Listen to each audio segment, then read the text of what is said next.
সাধারণ মানুষের উদ্দেশ্যে এই হচ্ছে যে আমরা কথা বলে এতটুকু বুঝতে পারলাম যে ভাইটিকে তারা প্রথমে জিজ্ঞেস করলো, স্বাভাবিক এটা জিজ্ঞেস করি তাকে যে ভাই আমরা বাজারটা চিনতেছি না, আমাকে বাদন বাজারটা দেখিয়ে দিন। তো ওনার কাছ থেকে এই কথা বলে আমরা বুঝতে পারলাম যে উনি ওনাদের সাথে উঠলেন জাস্ট বাজার পর্যন্ত যাওয়ার জন্য, তো বাজার দেখানোর জন্য।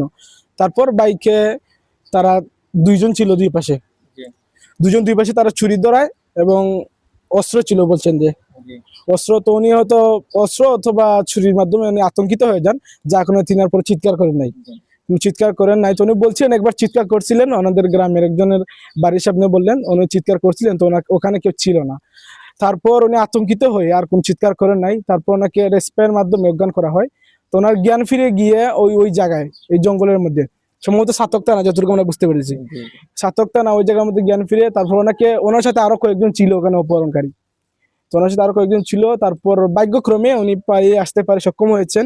এখন পর্যন্ত উনি মোটামুটি সুস্থ আছেন। তো আমরা জানতে পেরেছি ওনার সাথে কথা বলে, তাও স্বাভাবিক নয়, আগে যেরকম ছিলেন মোটামুটি পুরোমত স্বাভাবিক নয়।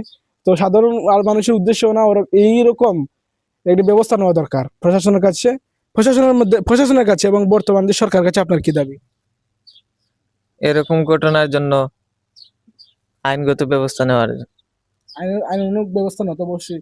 ওনাদের কোনো নম্বর আছে কিনা, না আপনার ফোন দিয়ে কল দিয়েছিলেন? আমার ফোন দিয়ে তারা ফোন দিয়েছিল। আমাদের কোনো নম্বর ব্যবহার করেন না? জি না। কোনো নম্বর ব্যবহার জি করেন না। না? বুঝতে পারছি, যদি নম্বর থাকতো তাহলে হচ্ছে।